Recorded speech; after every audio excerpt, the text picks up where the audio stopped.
कहानी के अंत को देखकर ज्ञात होता है कि पात्रों का जीवन कैसा था।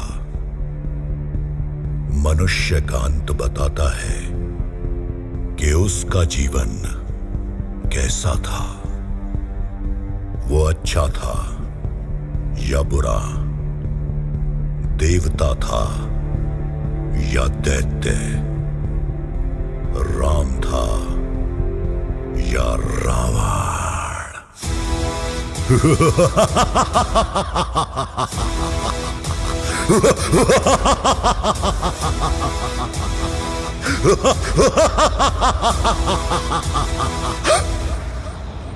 मैं रावण।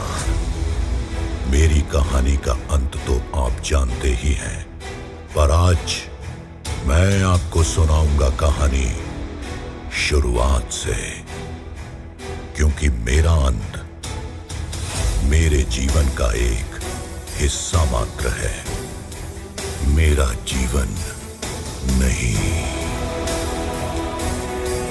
मैं रावण और ये है मेरी कहानी। बुराई पर अच्छाई की जीत का उत्सव मनाते मनाते ये ना भूल जाना कि हर आरंभ का एक अंत होता है। फिर आरंभ चाहे बुराई का हो या अच्छाई का।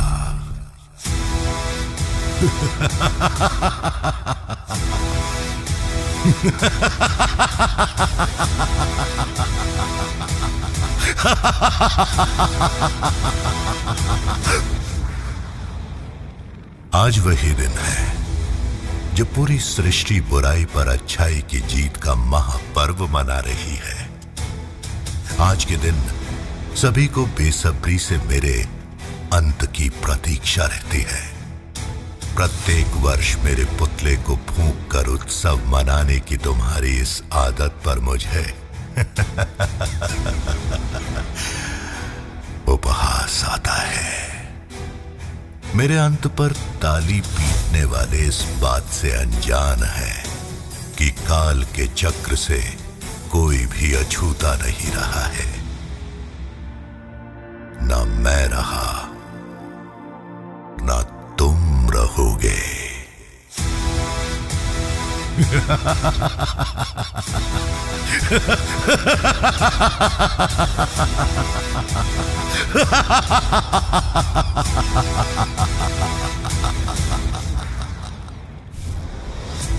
मुझ में ये बाण मारकर मेरे जलने पर तालियां पीटने वालों, मुझे तुम पर तरस आता है, क्योंकि आज बुराई का अंत कर जब तुम लौटोगे तो धुएं में उड़ा मेरा एक अंश भी तुम्हारे साथ आएगा।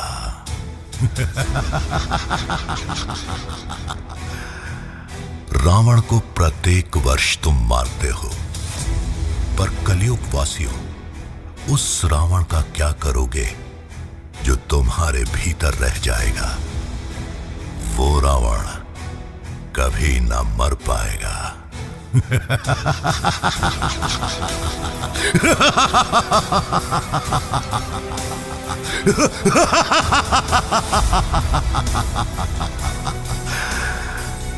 मैं रावण। अब वो समय निकट आ चुका है जब श्री राम अपने अग्नि बाण से मेरे पुतले की नाभि की ओर निशाना साधकर मेरा वध करेंगे, मेरा उद्धार करेंगे। देखिए कैसे होने जा रही है बुराई पर अच्छाई की जीत। अभी भगवान श्री राम जी के कर कमलों द्वारा रावण को अग्नि बाण लगाया जाएगा। जय श्री राम, जय श्री राम। इन ध्वनियों से तो आप भली भांति अवगत होंगे।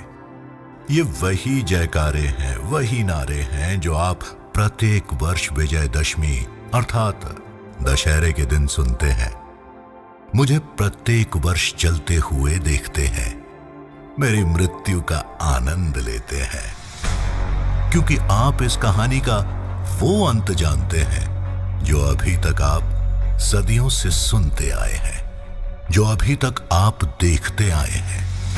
क्या प्रत्येक वर्ष मेरा दहन करने के उपरांत तुम अपने भीतर की बुराई, घृणा और द्वेष को समाप्त कर पाते हो? मर्यादा पुरुषोत्तम श्री राम ने तो मेरा वध कर हजारों वर्ष पूर्व ही मेरा उद्धार कर दिया था, किंतु मेरे पुतले का दहन तुम आज भी करते हो। क्या इस कलयुगी समाज में कहीं है भगवान श्री राम जैसी मर्यादा? मुझ जैसे चारों वेदों और 6 उपनिषदों के ज्ञाता का अंत करने के लिए तो स्वयं भगवान विष्णु ने भी इस पृथ्वी पर अवतार लिया और मेरे अहंकार भरे जीवन से मुझे मुक्त किया। प्रत्येक अंत एक नई कहानी का आरंभ है और हर आरंभ का एक कारण होता है। मैंने जो किया और मुझ संग जो हुआ उसके पीछे के कारणों को जाने बिना कैसे मुझे तुम खलनायक घोषित कर सकते हो? मैं नायक हूं या खलनायक, इसका निर्णय तुम्हें मेरी कहानी सुनकर लेना होगा, क्योंकि कहानी के 2 पहलू होते हैं, एक आग, दूसरा पानी, एक सही, एक गलत, एक राम तो दूसरा रावण। क्या आप तैयार हैं इस कहानी के दूसरे पहलू से मिलने के लिए? क्या आप तैयार हैं मेरे आरंभ को सुनने के लिए?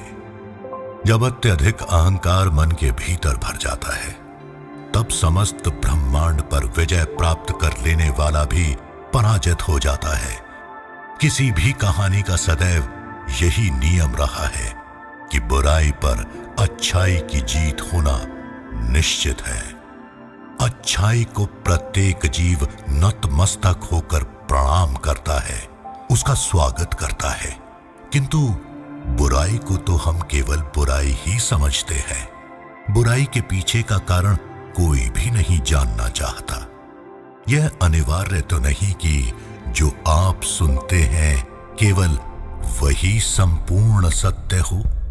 ऐसा भी तो संभव हो सकता है कि बुराई का जन्म समाज और जीव कल्याण के लिए हुआ हो। इसके लिए आपको कहानी के आरंभ का ज्ञात होना अति आवश्यक है। तो आरंभ करते हैं ये कहानी, कहानी अच्छाई और बुराई की, कहानी देव और दैत्यों की, कहानी भक्ति की, कहानी अहंकार की, कहानी भगवान श्री राम की, कहानी रावण की।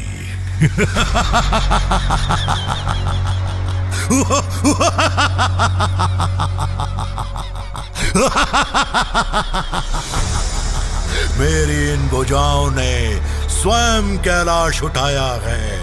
तीनों लोकों का प्रत्येक प्राणी भी मेरे बाहुबल से थर्राया है। मुझसा तेजस्वी और ताकतवर योद्धा संसार में न दूजा है।